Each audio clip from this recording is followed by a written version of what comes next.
사랑하는 성도 여러분, 반갑습니다. 오늘부터 달고나 44주차의 말씀이 시작됩니다.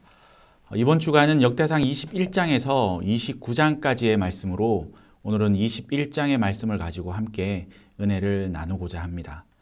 역대상 21장의 말씀을 보면 다윗이 이스라엘의 이 인구를 조사하고 그로 인해 발생한 일들을 비교적 길게 기록하고 있는데, 인구조사 사건은 역대기에 기록된 다윗의 유일한 범죄라고 말할 수 있습니다.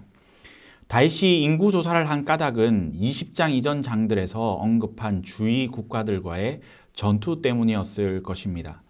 주위 국가들과 계속 전투를 하다 보니 다윗은 자신이 어느 정도 힘을 갖고 있는지 확인하고 싶었을 것입니다.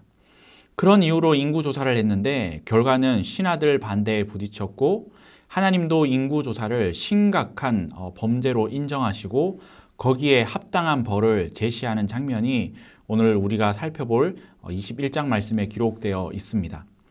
고대 사회에는 인구는 곧 국력이었습니다. 국가들 간의 무기나 문명이 비슷했기에 인구수는 곧 노동력과 군사력을 뜻했습니다. 따라서 통치자는 인구수를 중요한 요소로 여겼던 것이죠. 이처럼 사람들은 물리적인 힘과 보이는 것을 의지합니다. 그러나 하나님의 백성들은 이와는 다른 견해를 가져야 함을 성경은 우리들에게 교훈합니다.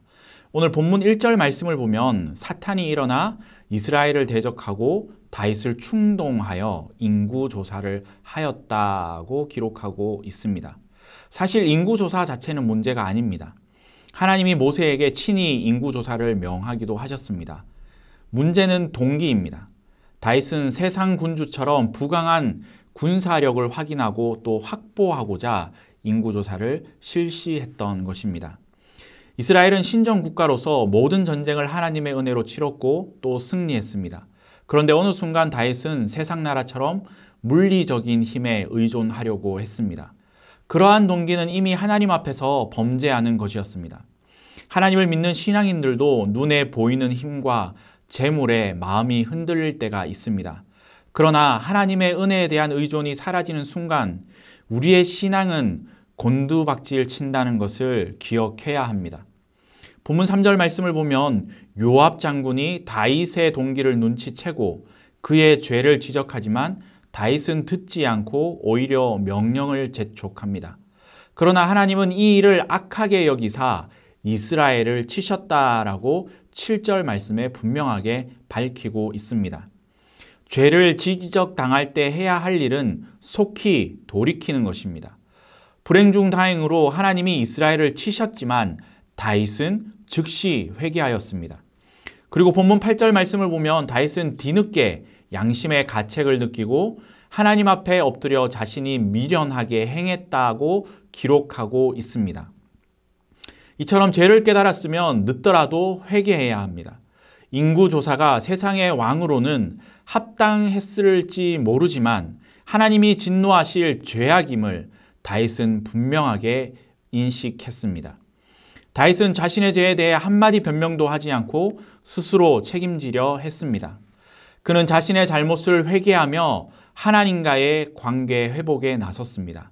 이것이 바로 다윗의 성품입니다.